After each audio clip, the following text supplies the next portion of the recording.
Salut tout le monde, j'espère que vous allez bien. On se retrouve aujourd'hui pour un nouveau type de vidéo. Comme vous l'avez vu dans le titre, il s'agit de la semaine de l'animé. Le concept est simple, 7 jours, 7 animés. La seule différence avec mes vidéos manga classiques, c'est que le support de présentation est complètement libre. Et aujourd'hui on commence très fort, le lundi c'est jour de One Punch Man. Jingle!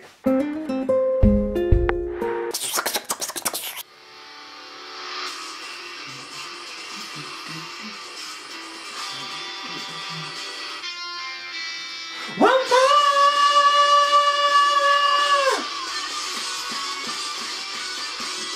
Power, get the power. Giri giri genkei mate hero. Ore o wasereru koe ya kasai na oishiko wa nai sa hero. Todoku wa hero.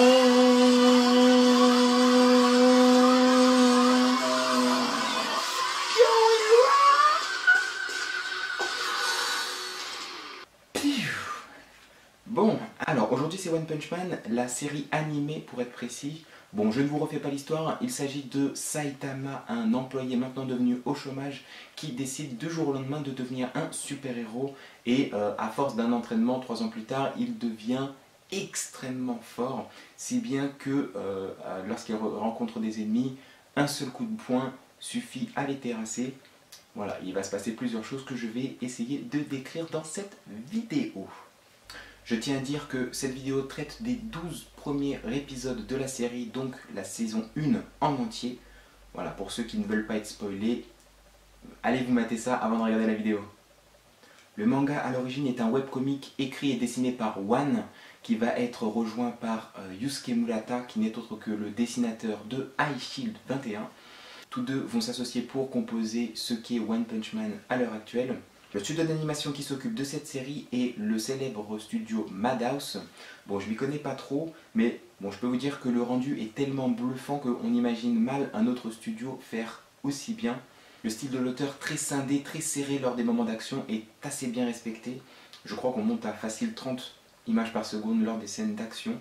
Après, si vous voulez avoir plus d'infos techniques par rapport à la réalisation, je vous renvoie à d'autres youtubeurs manga qui ont traité le sujet mieux que moi. On commence avec le point fort du manga, la badassitude de Saitama pendant les combats. On regarde ça en vidéo tout de suite ici. Et ici. Et ici. Et ici. Je vous laisse mater ça. On remarque tout de suite qu'à l'image des mangas de baston récents comme Seven Deadly Sins ou Terraform Mars, les héros ont tout de suite leur puissance au maximum. Ce style tranche complètement avec les mangas shonen neketsu des années 90-2000 comme One Piece, Dragon Ball, Bleach ou Naruto, et j'en passe. On ne passe pas par la case formation, entraînement, douleur, sacrifice pour obtenir une nouvelle puissance. Je ne pourrais pas vous dire si c'est bien ou mal, il s'agit juste d'une nouvelle façon de concevoir le shonen, et je pense que c'était nécessaire pour un style qui commençait peut-être à s'essouffler. Il y a quelque chose que j'attends par-dessus tout dans ce manga particulièrement, c'est de voir Saitama se battre de façon sérieuse au moins une seule fois. Même dans les combats un peu plus longs, il passe son temps à se défendre et finalement la phase d'attaque est toujours très courte. Même si ce n'est pas un seul coup, c'est une phase de coup et c'est toujours terminé. Je donne une mention spéciale quand même pour le combat du dernier épisode où on voit Saitama mettre un coup vénère. Sous-entendu, tout le reste des combats que vous avez vus, il était juste en train de s'échauffer. Et le dernier coup qu'il donne dans la saison, c'est un coup vraiment vénère. Ça en dit long sur la puissance du personnage. Vous l'aurez compris, à force de gagner en un seul coup, Saitama a fini par complètement s'ennuyer de ses adversaires. Et la prouesse de l'auteur est de ne pas faire s'ennuyer le spectateur alors qu'on sait tous comment va finir le combat. Et à quelle vitesse surtout. L'univers des super-héros est plutôt bien exploité puisqu'on prend connaissance de plus d'une dizaine de personnages en seulement 12 épisodes. Nice! Pour ma part, le moment épique de la saison entière, c'est à la fin de l'épisode 3, lorsque Saitama explique comment il a obtenu cette immense force. Ne dites rien ceux qui l'ont déjà vu, il y a des choses qu'il faut savourer par soi-même. Ce moment est à l'image de Saitama et du manga tout entier.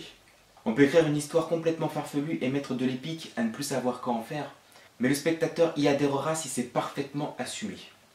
On en arrive au point un petit peu rageant, en tout cas moi qui m'a bien fait serrer les dents devant mon ordinateur. Il s'agit de l'accueil que réserve à chaque fois la population envers Saitama. Malgré tout ce qu'il fait pour protéger les différentes villes, ses exploits ne sont jamais reconnus à leur juste valeur. Soit ils sont diminués, soit ils sont attribués à quelqu'un d'autre, soit on dit qu'il était mal intentionné. Si bien qu'un héros jaloux va tenter de soulever les habitants pour forcer Saitama à quitter son travail. Et à ce moment-là, c'est assez épique aussi, enfin je trouve. Saitama va retourner la situation et va faire preuve d'un comportement vraiment altruiste malgré ses grands airs. Et c'est vraiment tout à son honneur. Et cette frustration qui naît en nous à chaque moment d'injustice comme ça renforce l'admiration qu'on peut avoir pour ce personnage, à l'image de Genos, son apprenti, qui lui promet de rester à ses côtés pour toujours. Et en parlant de héros, je vais vous en présenter un tout particulièrement. Il s'agit de Roulette Rider. C'est le numéro 1 dans sa classe. Par contre, il fait partie de la classe C. Vous allez comprendre après de quoi il s'agit. Je sais qu'il ne fait pas l'unanimité, loin de là. Mais on doit avouer qu'il nous apprend vachement sur comment doit se comporter un héros, un vrai héros j'entends. C'est quelqu'un qui n'a pas peur de continuer de faire face au danger, même lorsqu'il se rend compte du fossé qui le sépare de son ennemi. Quelqu'un qui est prêt à donner sa vie pour en sauver d'autres, sans se préoccuper du business ou du classement de popularité ou de puissance qui règne dans cette association de super-héros. Et cette association des héros est une bonne idée, je trouve, qui centralise bien la thématique générale du manga. Pour faire simple, tous les héros sont composés en 4 classes allant de C à S, donc C, B, A et S. Les plus faibles faisant partie de la classe C et les plus forts de la classe S, vous l'aurez compris. Donc il y aura des quotas à remplir pour pouvoir rester dans sa classe, donc ça c'est pour les classes les plus basses, puis des exploits à réaliser pour pouvoir monter de classe en classe. Mais ça je vous laisserai le découvrir en regardant la série pour ceux qui ne l'ont pas encore fait. Genos, l'apprenti androïde de Saitama, arrive lui du premier coup à la classe S. Oui, ce même Genos qui peine à mettre un seul coup de poing à son maître et qui se fait détruire 3 fois pendant la saison, alors que Saitama reste injustement en classe C et passe de justesse en classe B à cause de ses d'habitants ingrats.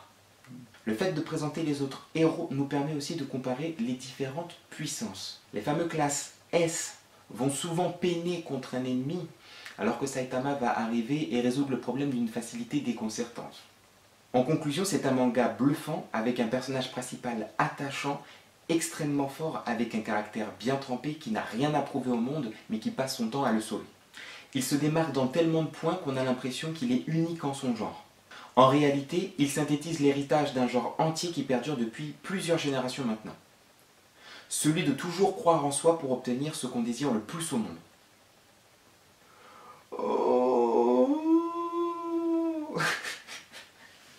Voilà, ça sera tout pour le lundi. Je suis déjà en train de préparer la vidéo du mardi et du mercredi. Si ça vous a plu, n'hésitez pas à mettre le petit pouce en l'air, à partager la vidéo et à vous abonner à la chaîne. Sur ce, moi je vous dis portez-vous bien et à un prochain mardi pour la semaine de l'animé.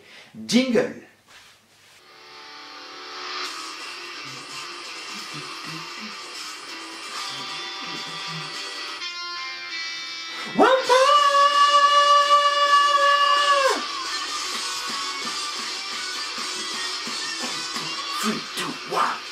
Let's go! C'est chaud, psycho! Ma bataille d'adoration! Kanyo, les show! Power, get to power!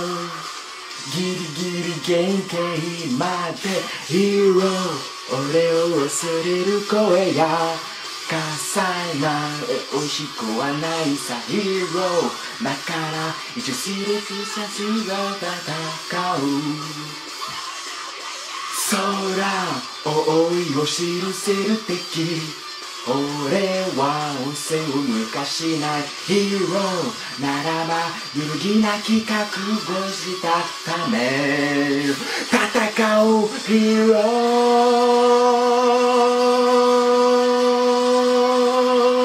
届くはヒーロー